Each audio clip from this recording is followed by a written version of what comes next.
Hello friends, welcome to Pappa's kitchen. இன்னைக்கு நம்ம கிச்சனில் நம்ம எல்லோருக்கும் ரொம்ப ரொம்ப பிடிச்ச பாயாசம் ரொம்பவே வித்தியாசமாக செய்ய போகிறோம். நம்ம நிறைய பொருட்களில் பாயாசம் செஞ்சுருப்போம். ஆனால் இன்னைக்கு ரொம்பவே வித்தியாசமாக ரொம்ப ரொம்ப டேஸ்டியாக நிறைய பேருக்கு தெரியாத ஒரு சூப்பரான இந்த பாயாசத்தை எப்படி செய்யறதுன்னு பார்க்கலாம். வாங்க கிச்சனுக்கு. இப்போ நான் 4 உருளைக்கிழங்க குக்கரில் கொஞ்சமாக தண்ணீர் வச்சு 2 விசில் வச்சு வேக வச்சு எடுத்திருக்கேன்.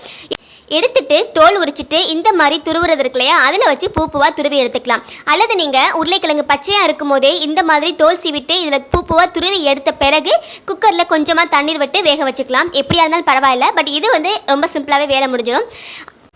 ரொம்ப கொலைய ரொம்ப மேஷ் ஆகிற மாதிரி வேக வச்சிடாதீங்க. ஜஸ்ட் ஒரு 80% அளவுக்கு வெந்துச்சுன்னா அப்படின்னா உங்களுக்கு ரொம்ப சூப்பராக கிடைக்கும். இந்த மாதிரி குட்டி குட்டியாக துருவிட சைடு இருக்கு இல்லையா, ஸோ அதில் பூவா துருவி எடுத்துக்கோங்க. இதோ எல்லாத்தையும் துருவி எடுத்தாச்சு. இது அப்படியே கைகளால் பிசைஞ்சு ஒன்றா மாவு மாதிரி பிசைஞ்சிட வேணாம். இதே மாதிரி பூவாகவே இருக்கட்டும். அப்போ தான் நம்ம பாயாசம் ரொம்ப சூப்பராக சாப்பிடும்போது ரொம்ப அருமையாக இருக்கும்.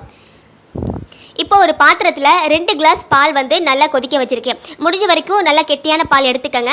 பால் நல்லா காஞ்சி பொங்கி வந்ததும் 1 ஸ்பூன் சோள மாவு, கார்ன்ஃப்ளவர் மாவு இருக்கு இல்லையா, அதுதான். அதை தண்ணியில் கரைச்சி எடுத்திருக்கேன். கட்டி இல்லாமல் 1 ஸ்பூன் மாவை தண்ணியில் கரைச்சிட்டு நம்ம காய்ச்சிட்டு இருக்க அந்த பாலில் சேர்த்துடலாம்.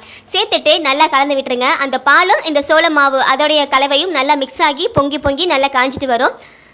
நல்லா பொங்கி பொங்கி காஞ்சி வந்ததும் குங்குமப்பூ கொஞ்சமாக தண்ணியில் ஊற வச்சிருந்தேன். அதை இதில் சேர்த்துடுறேன். இது ஜஸ்ட் ஒரு ஃப்ளேவர், அந்த கலருக்காக தான் ஆட் பண்ணுறோம். இல்லை அப்படின்னா ஸ்கிப் பண்ணிடுங்க, ஒன்றும் பிரச்சனை இல்லை. கொஞ்சமாக நம்ம ஸ்வீட்டுக்கெல்லாம் போடுற மாதிரி உப்பு ரொம்ப குறைவாக சேர்த்துட்டு, உங்களுக்கு ஏலக்காய் வாசம் பிடிக்கும் அப்படின்னா ஏலக்காய் பவுடரும் கொஞ்சமாக ஒரு சிட்டிகை அளவுக்கு சேர்த்துக்கங்க. சேர்த்துட்டு எல்லாம் சேர்த்து நல்லா பொங்க காஞ்சி வரட்டும். வரும்போது 2 ஸ்பூன் அளவுக்கு கண்டென்ஸ்டு மில்க் மேட் தான் ஆட் பண்ணுறேன். ஏதோ 2 ஸ்பூன் அளவுக்கு சேர்த்துக்கங்க. இதுவும் ஆப்ஷனல் தான். சேர்த்திங்க அப்படின்னா ரொம்ப ரிச்சாக ரொம்ப சூப்பராக இருக்கும். சேர்த்துட்டு நல்லா கலந்து விட்டுருங்க. இனிப்புக்கு தேவையான அளவுக்கு சுகரும் ஆட் பண்ணிக்கலாம். நம்ம கண்டென்ஸ்டு மில்க் சேர்த்தனால ஆல்ரெடி அதில் இனிப்பு இருக்கும். ஸோ தேவையான அளவுக்கு ஒரு 4 அல்லது 5 ஸ்பூன் ஆட் பண்ணால் போதும். சேர்த்துட்டு எல்லாத்தையும் நல்லா கலந்து விட்டுருங்க. அந்த சுகர் கண்டென்ஸ்டு மில்க் எல்லாம் ஒன்றா சேர்ந்து மிக்ஸ் ஆகி பொங்கி காஞ்சிட்டு இருக்கும் போது நம்ம துருவி எடுத்து வச்சிருக்க உருளைக்கிழங்கு இருக்கு இல்லையா, அதை இதில் சேர்த்துடலாம். கொஞ்சமாக சேர்த்துருங்க. குறைவான தீயில வச்சுட்டு எல்லா உருளைக்கிழங்குலையும் சேர்த்துட்டு நல்லா கலந்து விட்டுருங்க. ஒரு இடத்துல போய் உருளைக்கிழங்கு உறைஞ்சிரும் அல்லது அடி பிடிச்சிடும். ஸோ அடுப்பை குறைவான தீயில வச்சுட்டு நல்லா கலந்து விட்டுருங்க. எல்லாம் சேர்ந்த பிறகு அது நல்லா பொங்கி காஞ்சி வரணும்.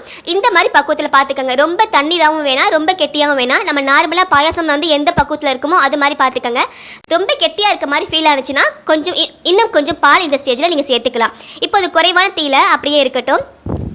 இப்போ இன்னொரு பக்கம் ஒரு பேன் ஹீட் பண்ணிட்டு ஒரு 3 ஸ்பூன் அளவுக்கு நெய் சேர்த்துடலாம். நெய் காஞ்சி வந்ததும் முந்திரி பருப்பு, அது ஒரு 15 முந்திரி பருப்புகளை சேர்த்துட்டு பொன்னிறமாக பொரிஞ்சு வந்ததும் திராட்சை, அதையும் இதில் சேர்த்துடலாம். திராட்சை நல்லா குண்டு குண்டா பலூன் மாதிரி வந்துடட்டும். முந்திரி திராட்சை நல்லா பொரிஞ்சு வந்ததும் ஸ்டவ் ஆஃப் பண்ணிடுங்க. இந்த பக்கம் குறைவான தீயில நம்ம உருளைக்கிழங்கு வெந்துட்டு இருக்கு இல்லையா, ஸோ அதை நல்லா கலந்து விட்டுட்டு நம்ம நெய் முந்திரி பருப்பு திராட்சையை இதில் சேர்த்துருங்க. நல்லா கலந்து விட்டுருங்க. இந்த கெட்டியான பக்குவம் ரொம்ப முக்கியம். ரொம்ப தண்ணீராக இருந்தாலும் நல்லா இருக்காது, கெட்டியாக இருந்தாலும் நல்லா இருக்குது. ஸோ இந்த பக்குவத்தை கரெக்டாக பார்த்துக்கங்க. சேர்த்துட்டு கலந்து விட்டுருங்க. சரியான பாயாசம் சூப்பராக ரெடி ஆயிடுச்சு. அதை ஒரு பவுலுக்கு மாற்றி பரிமாற ஆரம்பிச்சிடலாம். நம்மளுடைய உருளைக்கிழங்கு பாயாசம் ரொம்பவே வித்தியாசமா இருக்குல்ல. உருளைக்கிழங்குல என்ன செஞ்சாலும் எல்லோருக்குமே ரொம்ப ரொம்ப பிடிக்கும். அதில் பாயாசம் நிறைய பேருக்கு தெரிஞ்சிருக்காது நம்புறேன். கண்டிப்பாக செஞ்சு பாருங்க. எங்கள் வீட்டு குட்டீஸ்க்கு கூட மறுபடியும் கேட்டு வாங்கி சாப்பிட்டாங்க. ஸோ அந்த அளவுக்கு ரொம்ப ரொம்ப சூப்பராக ரிச்சாக இருந்தது. ஸோ மிஸ் பண்ணாமல் நீங்களும் இதே மெத்தடில் வீட்டில் செஞ்சு பார்த்துட்டு எப்படி இருக்குன்னு கமெண்ட்ல சொல்லுங்க. நான் சொன்ன ரெசிபி பிடிச்சிருந்தா லைக் பண்ணி ஷேர் பண்ணுங்க. மறக்காம சப்ஸ்கிரைப் பண்ணுங்க. தேங்க்யூ.